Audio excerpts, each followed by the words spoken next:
So this section will be about property rights. Now, to motivate the idea of property rights and what it has to do with environmental issues, I like to talk about rhinos. Okay, now for most of you, you should know that rhinos are being hunted, right, because of the rhino horn. Okay, and rhino horn, unfortunately, people believe that it has medicinal purposes, where rhino horn really is made of the same material as your fingernail. Right?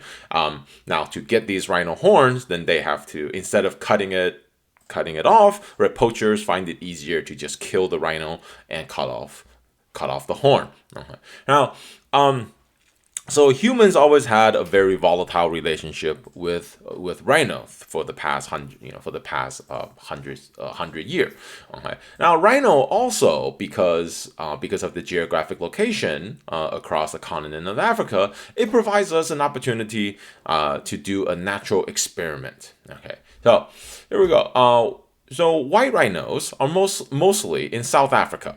Okay, and most of the rhinos in South Africa are white rhinos, and black rhinos are mostly in Kenya, Tanzania, and Zambia. Right, and also that most of the rhinos in Kenya, Tanzania, and Zambia are black rhinos mostly. Right. Okay, so this allows us to observe, right, to look at these two subpopulations, right, that are in two different geographic and national locations, right? But yet they have the same commodity. So as far as we know, there is no distinction between, as far as the market value goes, there's no distinction between black rhino horn and white rhino horn. Okay, so there's no preference, right, for either of those.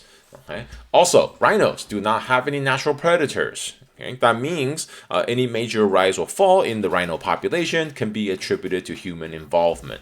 Okay. So rhinos become, humans become first encountering rhinos, right, back in the mid 1800s. Right, now rhinos are big, slow, poor eyesight, and there's a large population of them. So they're very easy targets for big game hunting, and that's when, so in the 1840s, right, that's when the Europeans started to settle in Africa. Right. And they were very easy to hunt. Now, there were no actual surveys back in the 1800s, but when people write about them, they write about them as if they were pests. Not in a derogatory fashion, but they just meant, it just implies that they were plentiful, right? The rhino population were plentiful. However, because big game hunting became so popular, right, by 1896, white rhinos were considered near extinction. Okay. Now, this creates two problems. One, the more serious problem is conservation-wise, right? This subspecies is going extinct. And second, it also made it harder to hunt rhino. So the revenue, right, these big games were decreasing. Okay. So conservation efforts begun in the 1900s, but the real conservation started in 1961 with Operation Rhino, and this was extremely successful. By the way, I'm compacting a very complex and complex history of rhinos in just a few short minutes. Okay, so clearly I'm skipping through a lot of things here, but I just want to fill in some background here. Right? So, Operation Rhino was very successful, right? And in the early 1900s, South African white rhino population was estimated to be about 20. Okay, by 2010, the population has increased to 20,000. Now, in the 1970s, a dramatic increase in demand for rhino horn begun in the foreign markets, mainly Vietnam and China. Why? Because for the medicinal purposes. Okay, and that's when the poaching epidemic begun. Right, just to give you some numbers. Right, 1970s, 70,000. And then 1995, 2,400. That is a 96% decrease in 25 years. Okay, all right. Now, this creates a natural experiment, right? So this creates this weird phenomenon because now we have these two things happening here. We have black rhino population decreasing exponentially, right, across this time, and we have white rhinos population rise over the same time period. Now, again, remember that on the black market, right? Rhino horns, right? Rhino horns, there's no distinction between white rhino horns and black rhino horns, right? So they're valued equally, okay? So then, why is it, right? One question we can ask: why is it the white rhino population growing while the black rhino population is decreasing? Okay, now remember, right? White rhinos are mostly in South Africa, and black rhinos are mostly in Kenya and Tanzania, and so we can the hypothesis that we can formulate here is that it might have something to do with policy, conservation policy, right? Because these are different countries and different regions of Africa, then they implement different policies, right?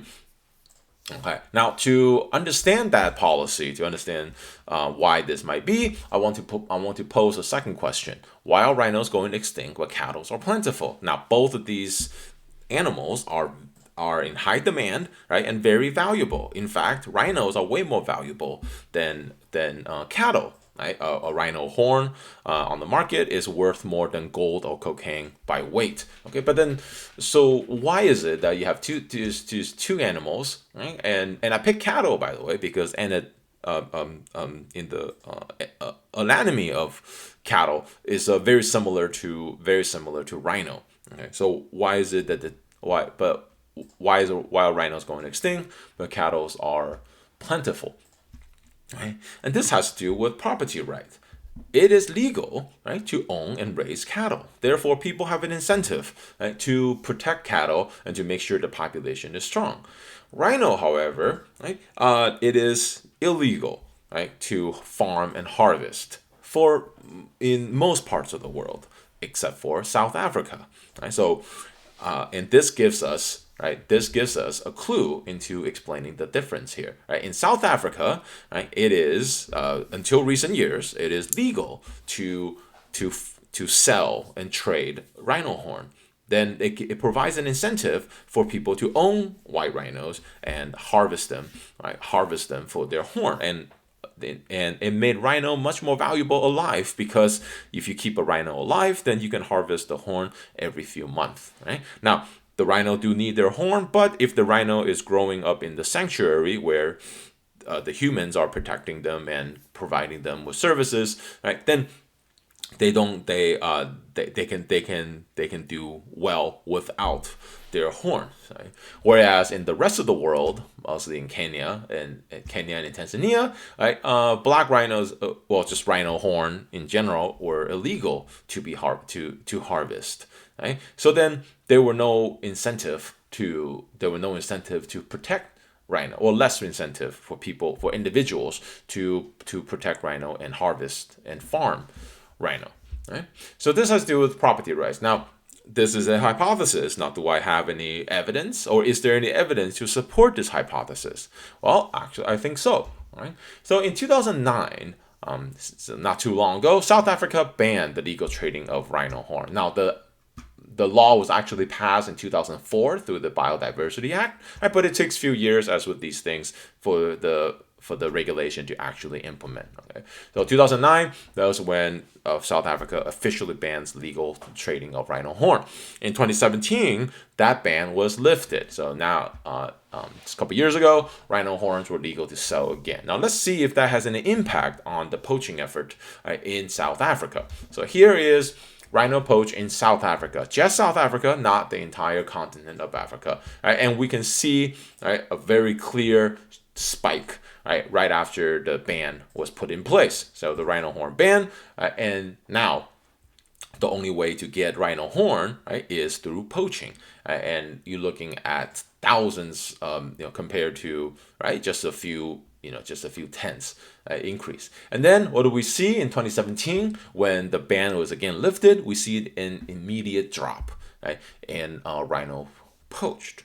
Okay, property rights matter.